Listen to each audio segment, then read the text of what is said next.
Let's talk about the human hip joint. It's easy to think of it as just a simple ball and socket, but really, it's more like a biological fortress. It's buried deep in the body, wrapped in layers and layers of some of our most powerful muscles. Now, this makes it incredibly strong and stable, which is great for us, right? But for a surgeon who needs to get inside, well, that's a whole different story. So that's really the big question we're tackling today.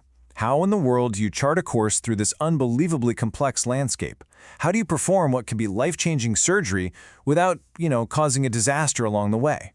Yeah, you definitely can't just barge your way in. Getting into this fortress isn't about brute force. It's all about having a precise, almost secret anatomical roadmap. Over the years, surgeons have figured out several different routes or approaches, and each one is like its own journey, with its own landmarks, its own challenges, and its own set of dangers. So today we're going to explore those maps. All right, here's our game plan. First, we'll look at the big challenge, just getting to the hip. Then, we'll talk about the clever ways surgeons navigate the body. We'll break down the main approaches, from the front, the side, and the back. And finally, we'll get into the big question. How do you choose the right path for the job? Okay, Section 1, the challenge. So what makes getting to the hip so tough? Well, it all comes down to the incredible defenses the body has built around this joint. Think of it like a medieval castle. It's got layers.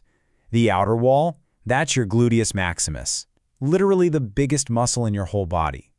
Get past that, and you run into another layer, a whole sleeve of smaller rotator muscles. And here's the kicker. Running right between those layers is the massive sciatic nerve.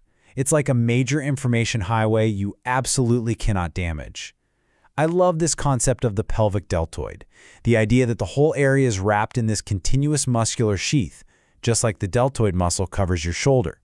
It really drives home just how protected this whole structure is. So with all that in the way, you can see why just cutting in a straight line is a non-starter. Surgeons have to be smarter. They have to find nature's secret passages. And this is where the real art and science of surgery come together.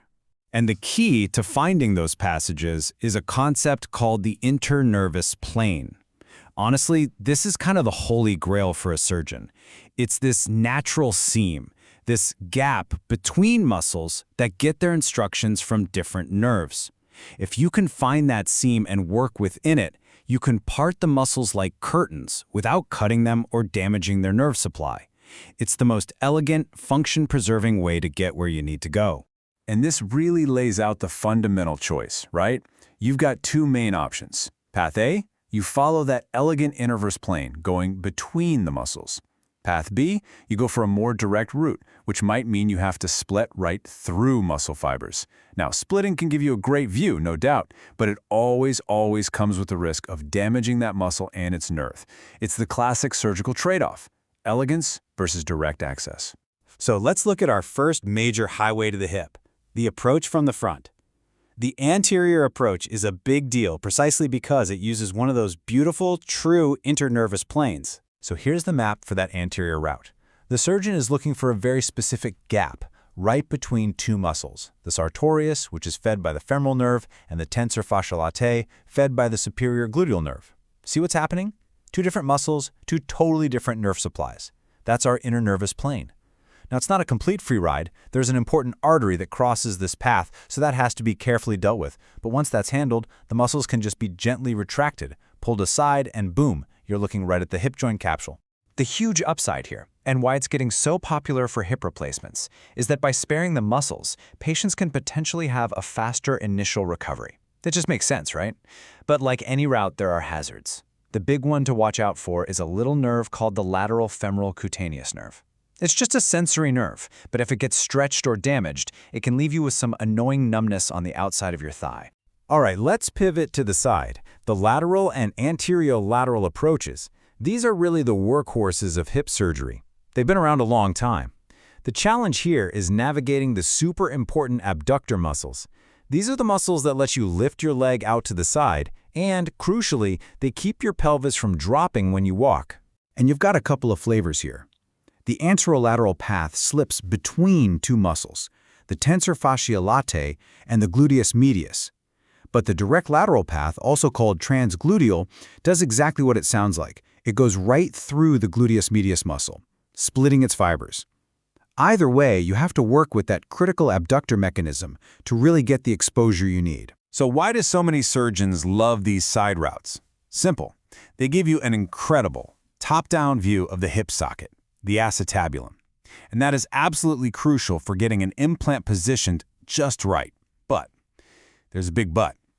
The nerve that powers all these muscles, the superior gluteal nerve, is right in the neighborhood. If that nerve gets injured, those abductor muscles get weak, and that can cause a very specific kind of limp called a Trendelenburg gait. Okay, now for the big one. The most common approach used across the globe, the posterior approach. Some people even call it the southern exposure.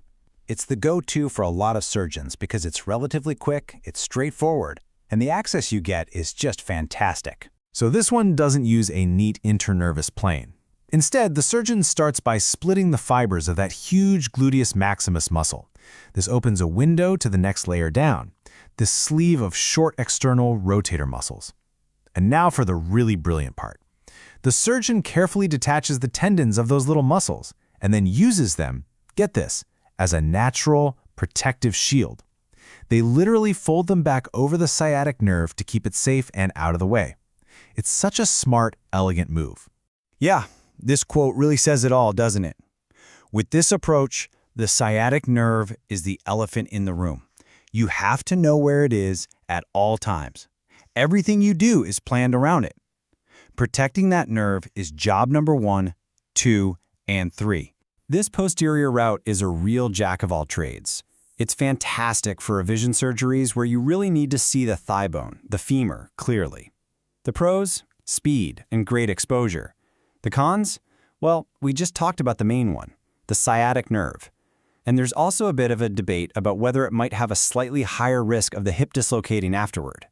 Okay, so we've looked at the 3 main highways into the hip, from the front, from the side, and from the back. Which brings us, of course, to the million-dollar question for the surgeon. So, which one's the best? Which road should you take? You probably know what I'm going to say. It's just not that simple. This really breaks it down nicely. You've got the anterior approach, great for muscles, but maybe not the best view, and it's technically tricky.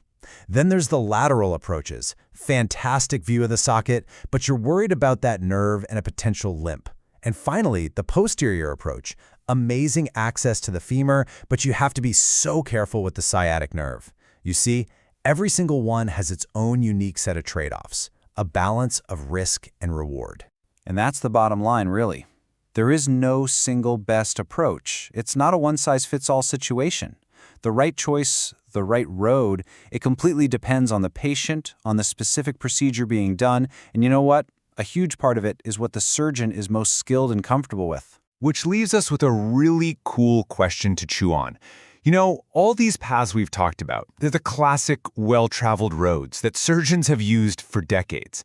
But as technology gets better, as techniques get more and more minimally invasive, it makes you wonder, right? Are we about to discover entirely new ways in? Could these major surgical highways one day just be quaint little detours on a brand new, more advanced anatomical map? Now that is a pretty exciting thought.